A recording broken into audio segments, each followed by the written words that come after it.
What lives below Greenland's isolated ice caps? We know thanks to footage like this. With the water below freezing, only real explorers catch this kind of thing on camera.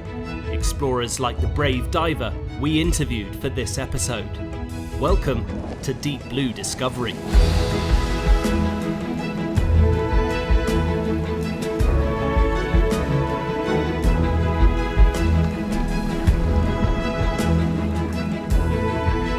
Tasselak, Greenland.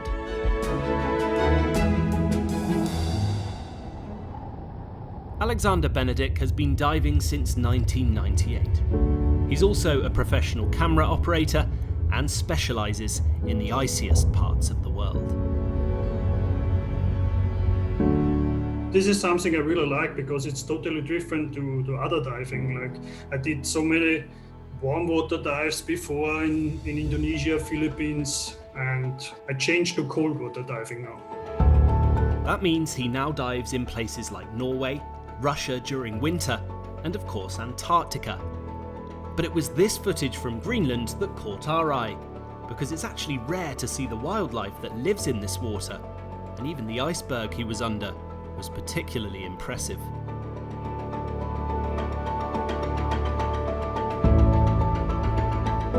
This was an amazing impression to see this big iceberg and all the jellyfish floating around. And this iceberg was special in a way because normally the icebergs are like golf ball shaped, and this was scissored with cracks and everything, and it was very unusual and it was really great.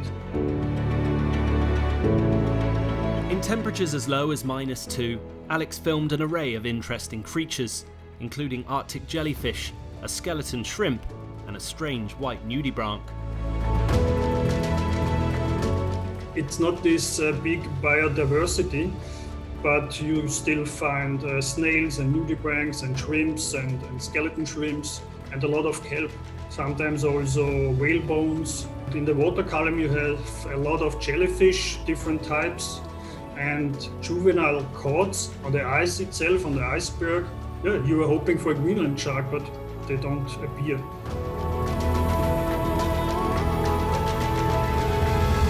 This is the type of shark Alex is talking about. They live in freezing cold water and are frequently found in the deep. It's believed they live for hundreds of years. Anyway, one thing we were wondering is how divers like Alex withstand such cold temperatures. He credits good preparation and tea. Actually, I was lucky with the temperatures because when I was there, we only had about -5 degrees or something. But I also know people who had -17.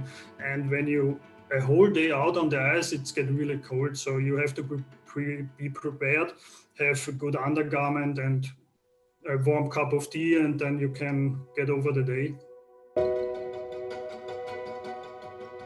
The isolated location and deadly temperatures leave no room for mistakes, but according to Alex, there's no room to be scared either. No ice diver has fear, because if you have fear, you don't go under the ice. And actually, your mind is full with impressions. So you just watch the iceberg and watch the scenery, and it's so exciting and beautiful to see this nature. This is the thing that this is all about. So pure luck and joy, I think. Alex was in the water for around an hour, which is more than long enough in the cold, but it was a dive he'd remember forever. It's a unique dive spot, maybe top 3, I think. I also like British Columbia. I've been there a few times, and actually a vacation was cancelled last year and I want to go there in October. Chances are not good. When I watched the Canadian government websites, yes, it's top 3 actually. And to Greenland I go next year 2 times again, and yeah, it's not far from Austria, and good diving there. Without Alex, we wouldn't be able to show this incredible alien-like world under the ice near Tasselak. So thank you to him for taking the time to speak to us. And thank you to you for watching. We'll be back next week with more of the best sea life content on YouTube.